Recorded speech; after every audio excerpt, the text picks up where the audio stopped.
Ukraine के बीच जारी महायुद्ध अब एक खतरनाक मोड़ पर पहुंच चुका है, जहां एक तरफ रूस दुनिया की टॉप 3 महाशक्तियों में शामिल है। वहीं यूक्रेन अमेरिका और नाटो की मदद से अपनी सैन्य शक्ति को लगातार मजबूत करता जा रहा है। दोनों देश एक दूसरे पर लगातार घातक हमले कर रहे हैं, लेकिन काफी लंबे समय तक यूक्रेन की राजधानी कीव और रूस की राजधानी मॉस्को इस जंग से अछूती थी। अब यूक्रेन ने मॉस्को पर हमला करके बड़ा कदम उठा लिया है, जिसके बाद रूस के राष्ट्रपति व्लादिमीर पुतिन गुस्से से आग बबूला हो गए। पुतिन ने यूक्रेन पर हमले की अपनी रफ्तार को 2 गुना कर दिया है। यूक्रेन के हमले के जवाब में रूस ने पोलतोवा शहर में मिसाइलों की बारिश कर दी, जिसका निशाना यूक्रेन का मिलिट्री ट्रेनिंग सेंटर था। इस ट्रेनिंग सेंटर के पास एक अस्पताल भी था, जो इन मिसाइलों का टारगेट बन गया। बताया जा रहा है कि जब रूस ने यह साइलें गिराई, तो पोलतोवा शहर में हर तरफ आग की लपटें और धुएं के काले बादल फैल गए थे। इस हमले में 200 से अधिक लोग घायल हुए थे, जबकि 51 लोगों ने अपनी जान गंवा दी। लेकिन सवाल यह है कि भारत द्वारा बनाई गई यह ब्रह्मोस मिसाइल रूस तक कैसे पहुंची। तो आपको बता दें कि रूस के पास एक और क्रूज मिसाइल है, P-800, जो ब्रह्मोस का ही एक वेरिएंट है। दरअसल 21वीं सदी की शुरुआत में भारत और रूस ने मिलकर ब्रह्मोस मिसाइल को डिजाइन किया था। इसमें भारत का 50.5% और रूस का 49.5% हिस्सा है। यह प्रोग्राम लगभग 4 साल तक चला, जैसे ही ब्रह्मोस 2002 में तैयार हुई और इसकी टेस्टिंग सफल रही। रूस ने अपनी P-800 मिसाइल में ब्रह्मोस की तकनीक को इस्तेमाल करना शुरू कर दिया। यह एक बैलिस्टिक क्रूज मिसाइल है, जिसे सरफेस, एयर और सी से लॉन्च किया जा सकता है। यह मिसाइल भारत के ब्रह्मोस की डिट्टो कॉपी है। दोस्तों, जब भी दो देशों के बीच युद्ध होता है, तो उनकी सफलता या असफलता में एक बड़ा हाथ होता है उन हथियारों का जिनका उपयोग किया जाता है। अगर हथियार एडवांस और पावरफुल हो, तो वह दुश्मन की सुरक्षा के घेरों को तोड़ते हुए उसके घर तक पहुंच सकते हैं और तबाही मचा सकते हैं। रूस के इस हमले को सफल बनाने में मददगार साबित हुआ था ब्रह्मोस मिसाइल। वही ब्रह्मोस जिसे भारत की सबसे घातक मिसाइलों में से एक माना जाता है और जिसे डीआरडीओ ने डिजाइन किया है।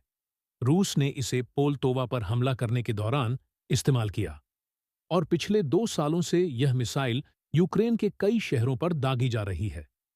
हालांकि हम भारतीय युद्ध को सही नहीं मानते, लेकिन रूस के इस हमले से यह साबित हो गया है कि भारत की डिफेंस टेक्नोलॉजी बेहद पावरफुल है। यही कारण है कि आज रूस, इजराइल, अमेरिका जैसे देश भारत से मिलिट्री इक्विप खरीद रहे हैं। आप में से कई लोग कह सकते हैं कि युद्ध में डिफेंस इक्विपमेंट सप्लाई करना सही नहीं है, लेकिन कड़वी सच्चाई यही है कि अगर आप हथियार सप्लाई नहीं करेंगे, तो कोई और दे देगा। भारत के पास जो एडवांस टेक्नोलॉजी है, अगर उसे सप्लाई करना शुरू करते हैं, तो इसका कूटनीतिक फायदा होगा और विश्व स्तर पर भारत की ताकत बढ़ेगी। यही वजह है कि अमेरिका ने पहले विश्व युद्ध, दूसरे विश्व युद्ध और कई अन्य युद्धों में अपनी टेक्नोलॉजी सप्लाई की थी और खुद को एक सैन्य सुपर पावर के रूप में स्थापित कर लिया। हमें यह भी समझना जरूरी है कि युद्ध के दौरान किसी देश को हथियार देना फायदे का सौदा कैसे हो सकता है। युद्ध लड़ने वाले देशों को हथियारों की सख्त जरूरत होती है और उस समय वह देश इस पर करोड़ों या बिलियन डॉलर्स तक खर्च करने के लिए तैयार होते हैं। भारत की मिसाइल और डिफेंस सिस्टम की डिमांड आज दुनिया भर में है, क्योंकि यह एडवांस तो हैं ही, साथ ही इनकी कीमत भी अन्य देशों के मुकाबले सस्ती है। हथियारों की डील से भारत को 2 फायदे मिलते हैं। पहला, आर्थिक लाभ और दूसरा, कूटनीतिक और स्ट्रेटेजिक पावर। रूस, इजराइल, अमेरिका और बाकी मिलिट्री सुपर पावर देश भारत से हथियार खरीदकर अपनी शक्ति बढ़ा रहे हैं, लेकिन भारत भी छोटे देशों जैसे अर्जेंटीना, नाइजीरिया, आर्मेनिया को अपनी मिसाइल, गोला बारूद और ड्रोन टेक्नोलॉजी प्रदान कर रहा है, ताकि वे अपने से अधिक शक्तिशाली देशों से सुरक्षा पा सके। इस तरह से भारत एक साथ बड़ी और छोटी दोनों तरह की शक्तियों के बीच संतुलन बनाए रखता है। अब रूस यूक्रेन युद्ध की बात करें, तो यूक्रेन के राष्ट्रपति वलोदिमीर ज़ेलेंस्की अमेरिका और नाटो से एयर डिफेंस और मिलिट्री वेपन्स की मांग कर रहे हैं ताकि वे रूस से लड़ सकें। वहीं रूस ने सोवियत यूनियन के समय के अपने हथियारों का जखीरा फिर से इस्तेमाल करना शुरू कर दिया है।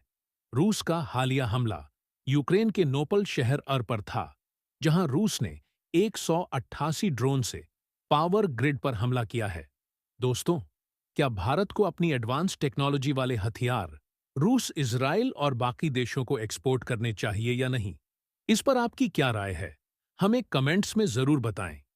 अगर यह वीडियो पसंद आया हो तो इसे लाइक और शेयर करें, और ऐसी ही दिलचस्प खबरों के लिए हमारे चैनल को सब्सक्राइब करके बगल में जो बेल आइकॉन है उस पर ऑल पर क्लिक कर लें। मिलते हैं अगले वीडियो में।